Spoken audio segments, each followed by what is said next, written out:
נתן שהיה מאושפז בבית חולים פסיכיאטרי שער מנשה, שלום לך. שלום, שלום. לא. אתה גם טופלת במכות חשמל? כן. בניגוד להסכמתך? לא רק שבניגוד להסכמתי, אלא אף בלא ידיעתי, בצורה של מרמה. איך זה אפשר לטפל במכות חשמל בלי ידיעה? בבוקר אחד העירה אותי האחות, ובעודי עדיין מבולבל, אולי אפילו עדיין חולם את החלום האחרון, הובילו אותי ככה ביד לחדר האחיות. התחילה למדוד לי לחץ דם, חום, ואני כבר מתחיל להתעורר, אני שואל מה קורה פה? כן. היא לא התייחסה לשאלה, והמשיכה להוביל אותי אחרי זה לחדר אחר.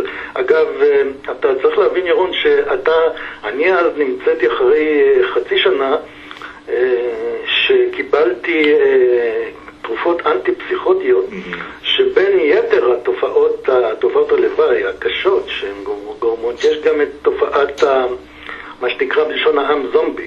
זאת אומרת, מדכאות אותך, אתה מבין שאתה הולך לקבל משהו לא טוב, שאתה לעשות לך משהו לא טוב, ואתה משותק, אתה לא יכול להתנגד. האם בית החולים הפסיכיאטרי שער מנשה ביקש וקיבל אישור למכות חשמל ממך או ממישהו אחר? ממני לא, הוא אפילו לא הודיע לי על כך. ממישהו אחר? כן, כן. מבן משפחה שחתם, שהוא לא היה אפוטרופוס שלי. מבן משפחה שחתם בשמך? ולא היה אפוטרופוס? לא, בשמו הוא חתם, בשמו. אבל על סמך זה הם התבססו ו... אתה יכול לומר לנו מי הוא אותו בן משפחה? אבא שלי. אבא שלך? כי הוא חשב שזה מה שנכון לך? הוא שכנעו אותו שזה מה שישפר את מצבי. והוא היה אפוטרופוס שלך כשהוא חתם? לא, בשום... איזו סמכות יש לו לחתום ולומר שאפשר להשתמש במכות חשמל בטיפול בך? אני לא יכול לענות לך, זה צריך לשאול אותו, את הרופאה הפסיכיאטרית ששכנעה אותו. כמה זמן נמשך הטיפול הזה של מכות החשמל?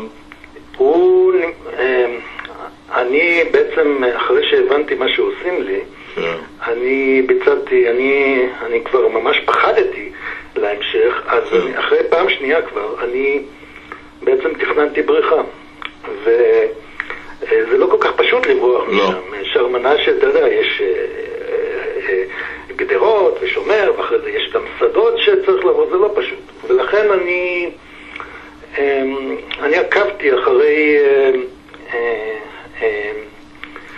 הסדרי הנסיעה של צוות בית החולים שהוא מגיע ויוצא, ואני למדתי לאט לאט את השעות שהם יוצאים, אני למדתי את המקום איפה שהם יוצאים, ובשלב מסוים, ביום מסוים החלטתי שזו השעה.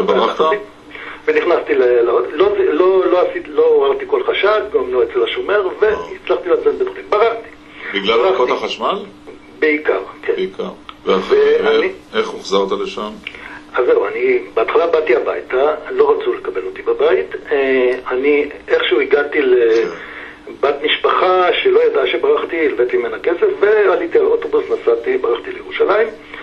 למה ירושלים? כי עבדתי שם כמה שנים לפני כן, וחשבתי ששם אני אוכל להסתדר. והתחיל בית החולים לחפש אחריך? בוודאי. איך הוחזרת לשם בסופו של דבר מי מצא אותך, או שזה היה באופן יזום על ידך? לא באופן יזום, זה גם כן היה מעשה מרמה.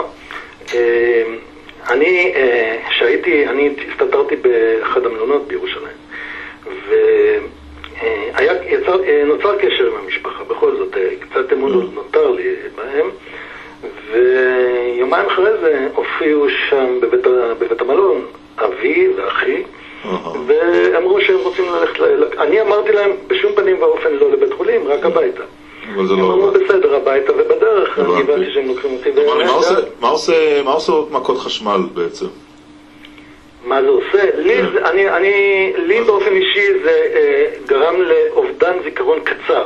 אני אחרי שקיבלתי את השוק הזה, אני התעוררתי במיטה, אני לא זוכר כלום עד שהתעוררתי במיטה. התעוררתי במיטה ולא זכרתי. היו לזה, כן.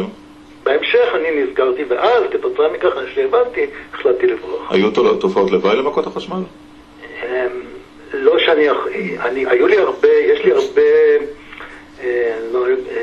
בעיות רפואיות שאני יכול לקשר אותן לתרופות האנטי-פסיכוטיות.